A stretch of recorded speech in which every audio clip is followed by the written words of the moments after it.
عليكم ورحمة الله وبركاته. ازيكم يا حبايبي؟ عاملين ايه؟ انا اسفة ان انا اتأخرت عليكم في حلقتي، كان عندي ظروف. النهاردة يا حبايبي اقدم لكم الليفت، والايام دي موسم الليفت الجميل وهو جميل جدا ومفيد. دلوقتي اللهم صل على النبي انا عامله ادي كيلو ليفت، بس انا عامله الكميه دي عامله كتير، عندي برطمانات، بس انا قلت اعمل لكم كميه قليله. وزي ما حضراتكم شايفين جبت الليفت وغسلته كويس جدا. ولازم تختاري الليفته اللي هي الصغننه، اللي تحس ان هي تقيله مش خفيفه، لو كانت خفيفه بتبقى مش كويسه. وتقطعيها مكعبات زي ما حضرتك شايفاها كده زي البطاطس. اللي عايز يقطع اي شكل ده حسب رغبتكم. دلوقتي يا حبايبي المقادير ادي كيلو ليفت زي ما حضراتكم شايفينه، غسلته وقطعته. وهنا عندي 2 لتر ميه. لتر الميه الواحد بياخد معلقتين ملح، معلقه سكر، ونص معلقه. لو معلقه كبيره زي كده يبقى نصها ملح ليمون، لو معلقه شاي يبقى ايه معلقه شاي اللي هو ملح ليمون، وبنجرايه. والبنجر ده حسب الرغبه، في ناس مش بتحب تحط البنجر، في ناس بتحب تحطه في اللفت، ده حسب رغباتكم. ومعلقه سكر.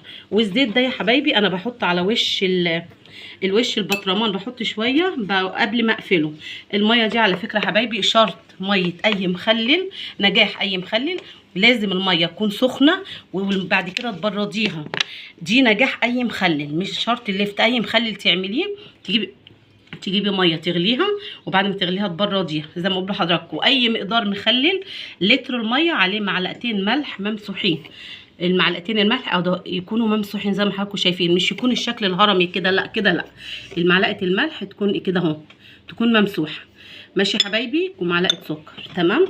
دلوقتي زي ما بقول لحضراتكم كيلو اللفت معاه 2 لتر ميه. اللترين اهو يا حبايبي بسم الله. احط ادي 1، ادي 2، ادي 3، ادي 4 اللي هو 2 لتر، 4 ملح بسم الله، 2 سكر ده بيحافظ على قرمشه اللفت او اي مخلل برضو. وهنا نص معلقه ملح ليمون. واحط البنجر ده يا حبايبي على حسب الرغبه، في ناس مش بتحب تحتفظ بلون اللفت الطبيعي. واقلبهم كويس جدا. ماشي يا حبايبي كده اهو. في ناس يا حبايبي بيبشروا البنجر، في ناس بيضربوه في الخلاط. انا بسيبه كده، عندي اولادي بيحبوا البنجر ياكلوه قطع زي كده. فالبنجر زي ما بقول لحضرتك في ناس بتبشره، في ناس بتضربه في الخلاط. انا بحب ايه حبايبي عشان نعرف مقدار الملح مظبوط ولا لا في الملح بتاع المخلل. ادي عندنا بيضه انا غسلاها، بيضه نيه، دي بيضه نيه. تمام. هنحطها ايه؟ دي الميه دي ميه عاديه، دي هوريكم بس حضراتكم. دي ميه بملح اللي انا حطيت فيها السكر، حطيت فيها معلقه السكر، وحطيت فيها الملح، وحطيت فيها ايه اللي هي معلقه صغيره ملح ليمون. تمام. وده البنجر.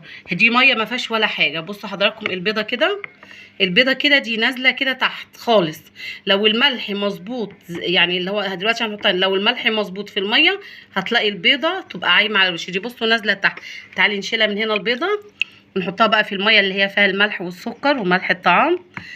بصوا حضراتكم طول ما بانت كده زي ما حضراتكم شايفين كده طلعت دلوقتي. بصوا حضراتكم اول ما تبان قشره البيضه، بس الميه تكون هاديه خالص. بصوا نتابعها، اول ما القشره بتاعه البيضه طرف البيضه يبان، القشره زي ما حضراتكم شايفين كده كده، يبقى الميه والملح مظبوطين جدا. انا هنا لما قبل ما احط البيضه لقيتها ناقصه على فكره معلقتين ملح، عشان ما تقولوش طريقتي مش صح، لقيتها ناقصه معلقتين ملح وحطيت لها عشان اظبط البيضه كده. كده تعرفوا ان ميه المخلل مظبوطه جدا. ودي نجاح اللي انت تعرفي ميه المخلل مظبوطه في الملح. ودي طريقه جميله جدا وانا بعملها على طول. ويا رب حلقتي تكون اعجابكم. بصوا دلوقتي حطيت المخلل، اللي عنده برطمانات ازاز تنفع، اللي عنده بلاستيك تنفع، بس يستحسن تكون البطرمان يكون ايه ازاز. على فكره انا عملت مخلل كتير جدا في المطبخ، انا بوريكم دي كميه قليله جدا زي ما حضراتكم شايفين كده. البيضه لحد يقول لي بعدين ايه مصيرها البيضه طبعا هتطلعوها وتحطوها في التلاجة، لا تفتكروا هعمل بيها اي حاجه تاني. البيضه بصوا ولغايه دلوقتي بصوا قاعده، بصوا ازاي في الميه. البيضه دي اخرتها تغسليها وتحطيها في التلاجة. بصوا كده اهو. بصوا يا حبايبي ده بالنسبه للبطرمان الاولاني. هنحط هنا الزيت كده اهو. دي طريقه ماما وبعملها على طول ومن زمان. ده كيس اللي هو كيس سندوتشات الاطفال كده، بحطه ومقفله البطرمان كويس جدا. خلي بالكم حضراتكم الميه دي دافيه.